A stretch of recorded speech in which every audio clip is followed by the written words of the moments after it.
Auzu billahi minash shaitanir rajim. Bismillahir rahmanir rahim. Assalamu alaikum and welcome to my talk today. My name is Shamila Malik. I'm a registered dietitian working in Dallas, Texas. I'm very honored that ICNA Relief has asked me to be a part of their Ramadan series this year entitled Health and Nutrition. I work with patients who are on dialysis, so their kidneys are not functioning. But that is not the nature of the talk that I'm going to be giving today. Inshallah, we will be talking about the health benefits that are had while fasting. We're seeing a growing surge in general community popularity of fasting. Islam told us many years ago that fasting is beneficial for our health, and now the general society is starting to understand that too. So I will clarify that there are two different types of fasting. There is the short-term fasting, which is what we do during Ramadan, and that includes during the day, every day, continuously. Then there is long-term fasting, and that is fasting that you do for more than 24 hours. That is not what Ramadan fasting entails. And some of the benefits that I'm going to talk about are had by that type of fasting, but many of these are had by the short-term fasting as well. So let's start with talking about the various systems in our body and how they are benefited by fasting. The first thing that we're going to talk about is improving our blood sugar management of our body. So what fasting does is it decreases insulin resistance. What does that mean? That means that when your insulin resistance is decreased, you are able to increase your body's sensitivity to the insulin, which helps you absorb more effectively the glucose that is in your body that we're getting from the foods that we eat. You are then able to better transport that glucose as a sort of nutrition, as a sort of gas for our body, into the blood and into the cells more efficiently. Long term, when you have efficient use of the glucose by having the decreased insulin resistance, you end up decreasing your hemoglobin A1C. Hemoglobin A1C is a 3-month measure of your blood sugar control. It's not an instant picture that you get when you prick your finger and do the blood sugar test. That is very dependent on what you've eaten that day and gives you the blood sugar at that current moment. Whereas hemoglobin A1C is a 3-month, like a snapshot. How have you been doing over these past 3 months? When individuals don't monitor their A1C or they are not able to control their A1Cs, this can lead into multiple health complications. One of those includes kidney failure, which is the patients that I see. Many of them are in that chair doing dialysis because they were not able to control their blood sugars. You can also experience many different forms of heart complications. Having a lot of sugar in your blood is not healthy for the heart. A lot of the patients who do not control their blood sugars end up with nerve damage, so you can't feel, and that leads to its own array of issues and complications. Vision damage. Many patients with diabetes end up with glaucomas or have other complications with their eyes.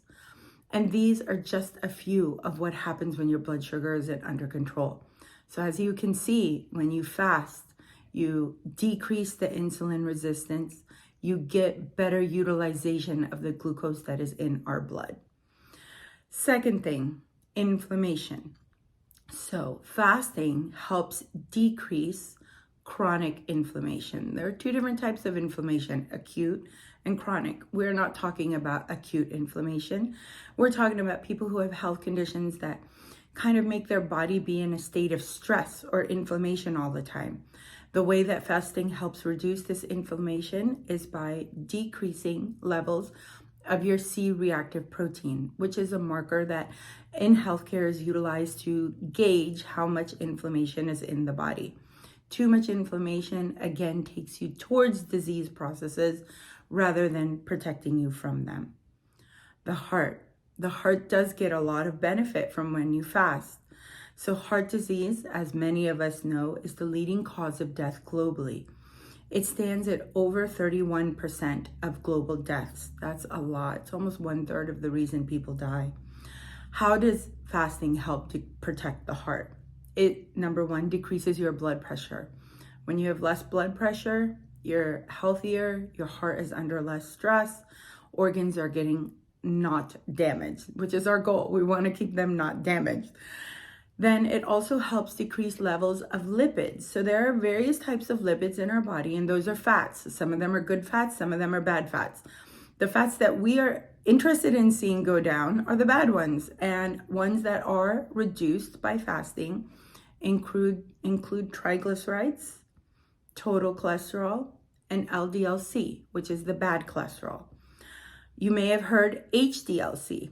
HDL-C is the good cholesterol. You can increase that, but literally the only way is by exercising. So I encourage everyone to do that because we don't want a lot of the bad LDL. But as you can see, the heart also achieves benefit by our fasting. Our brain function improves while we fast. How does that happen? Fasting leads to an increase in the generation of nerve cells. So it means it creates them. These improve our brain function. Once we improve our brain function and we've got more of the healthy cells, there are a chance that they can be protective against the development of neurodegenerative disorders. That's a big word, I know, but common neurodegenerative disorders that people are aware of are Alzheimer's and Parkinson's. So fasting does help that by increasing the growth or the generation of nerve cells and healthy nerve cells. So the elephant in the room, weight loss. Yes, we can experience some weight loss by fasting. How does that generally happen? So two things. Number one is you take a calorie deficit. So you start consuming less calories because you're eating less because you're fasting for a period of the day. That's your calorie deficit. The other part is that you get a metabolic boost. And how does that happen? It's because when you're fasting, the body releases a neurotransmitter called norepinephrine, and that makes your metabolism work a little bit better. So between the two of those, there is a potential that you can lose some weight while you do our short-term fasting during Ramadan. I must give a disclaimer though. If you want to sustain that weight loss that you had during Ramadan, or if you want to continue on that weight loss journey, you will have to continue to create the calorie deficit.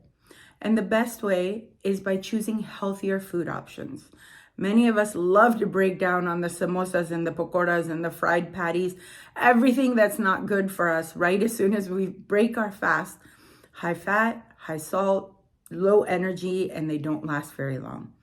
So in order to sustain that weight loss, choose healthier foods, and there's no way to sustain it without exercise. So again, the benefits of healthy eating and exercise come together, but they can continue the weight loss journey.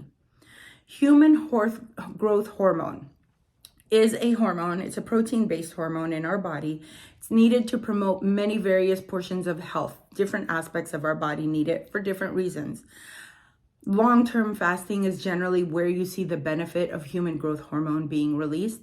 It's not something that you would see in a typical Ramadan day fasting, but in some of the countries that are doing, 22, 23 hours on a daily basis for 30 days, they may start to see the excretion of the extra human growth hormone. Otherwise, in general society, the prolonged fasting that is greater than 24 hours, you may see this. Longevity. So fasting has also shown the ability to impact how long we stay alive. How does that happen? So when our proteins start breaking down, because our body is using them for energy, we get the smell. Everybody knows about the smell, and many of us were very grateful that the masks were on during the COVID period because we got to cover the smell. But that's actually an indication that ketones are being developed in the body and that there's an increase in uric acid. Both of these together work together as antioxidants. So antioxidants are cells in our body that work to clean up or get rid of free radicals. So free radicals are the negative cells that the positive antioxidants are getting rid of. Free radicals work to age our body. They break down our systems and cause cellular damage. So fasting now sets off this equilibrium of let's take the antioxidants and eat up all the free radicals and clean up the body so that ultimately that body can have a longer lifespan. It's a good thing. Mood. If you haven't noticed, most people while they're fasting are generally happy, unless it gets towards the end of the day and they're a little bit hungry, and maybe it's the first week of fasting as we're adjusting. But fasting does increase the mood. How does this happen? When you get a decrease in insulin, you also get a decrease in leptin, which is another hunger hormone. These together impact the hypothalamic pituitary adrenal axis in the brain. That's a mouthful. But when that impact happens, it increases your mood. And overall, you achieve an enhanced performance in cognition, which is your thinking, your mood, your motor and autonomic nervous system functions. So again, there is a mood benefit. There are some studies that indicate that fasting can help in cancer. So they can help either in cancer prevention or make chemotherapy more effective. So unfortunately, I have to put this little note in there that the studies that are currently available indicate that these benefits only were found so far in animals or in cells. They actually haven't been tested on humans, but the data is indicating that there is benefit of fasting when you are either trying to prevent cancer or having to deal with controlling cancer. Another benefit is that our blood gets cleaner. It gets healthier, basically. And when our blood is healthy, the blood is the nutrition for the whole body. So inshallah, then after that, we are healthier. How does this happen? You note a drop in leukocytes, which is a type of bad cell in our blood, which is followed by an increase in hematopoietic, mesenchymal stem, and progenitor cells in our bone marrow. So this means basically that the cells inside the bone where blood cells are being created, all of that starts becoming healthier. And you see a drop in the negative type of blood cells that are going to be damaging to our system. This leads to a regeneration of the good blood types, which thereby improves our hemoglobin levels because we have cleaner, better blood. So alhamdulillah, blood benefit is the last thing that I will be discussing today. These are just a few of the things that I found during my research that I could say, I would like to share with everybody. We all know that Allah prescribed this for us many, many, many years ago. He knew the benefits before science knew the benefits. May Allah allow us to all benefit from his fasting. May he accept our efforts. May he accept our prayers during this month. Again, I would like to thank ICNA Relief for allowing me to do this small presentation. I hope you found benefit in it. And when you're praying, please let us not forget to remember the Muslims, brothers and sisters who are suffering around the world. Jazakallah khair. Thank you. Assalamu alaikum.